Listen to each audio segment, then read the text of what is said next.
Hello everybody, my name is Lam. I'm 10 years old. Today I will read book Magic Tree House. Book 1 Dinosaurs Before Dark. Chapter 10 Home Before Dark.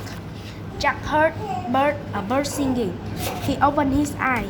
He was still pointing at the picture of the frog woods. He peeked out the treehouse window. Outside he saw the same view as the picture in the book. "We're home," whispered Annie. The woods were lit with a golden late afternoon light. The sun was about to set. No time had passed since they'd left Frog Creek. "Jack, Annie," a voice called from the distance. "That's Mom," said Annie. Jack saw their mother far away. She was standing in front of their house. She looked tiny. "Annie, Jack," she called. Annie stuck her head out the window and shouted, "Coming!" Jack still felt dazed. He just stared at Annie. "What happened to us?" he said. "We took a trip in a magic tree house," said Annie simply. "But it's the same time as when we left," said Jack. Annie shrugged. "How did it take us so far away?"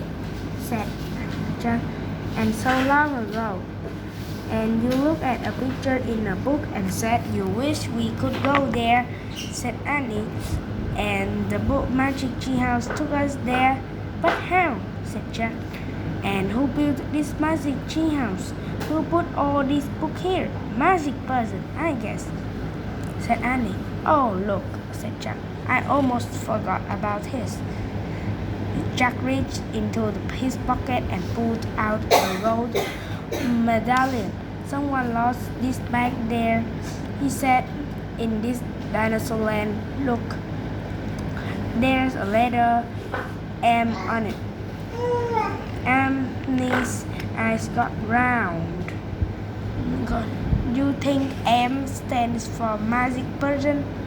she asked. "I don't know," said Jack.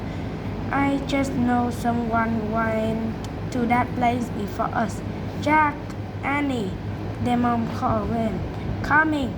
Annie shouted again. Jack put the gold medallion back in his pocket. He pulled the dinosaur book out of his bag and put back it with all the other books. Then he and Annie took the one last look around the magic tree house. "Goodbye, house," whispered Annie. Jack slung his backpack over his shoulder. Annie started down the road later. Jack followed. Seconds later, onto the ground and started walking out of the woods. "No one's going to believe our story," said Jack. "So let's not tell anymore," said Annie. "Dad won't believe it," said Jack.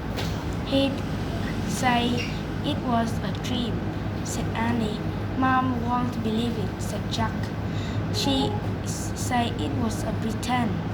"My teacher won't believe it," said Jack. "She'll say you're nuts," said Annie. "We'd better not tell anymore," said Jess. "I already said that," said Annie. Jack sighed. "I think I'm starting not to believe it myself," he said. They left the woods and started up the road toward the house. As they walked past all the houses on the street, the trip to Dinosaur Town did seem more and more like a dream. Only this world and this town seemed real. Jack reached into his pocket. He clasped the golden medallion. He felt the engraving of the letter M. It made his fingers tingle. Jack laughed. Suddenly he felt very happy. He couldn't explain what had happened today, but he knew for sure that their trip in the magic tree house had been real. a possibility real. Tomorrow, said Jack said softly. We'll go back to the woods. Of course, said Annie.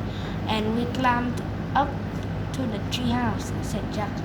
Of course, said Annie. Jack, and we'll see what happens next, said Jack. Of course, said Annie. Race you.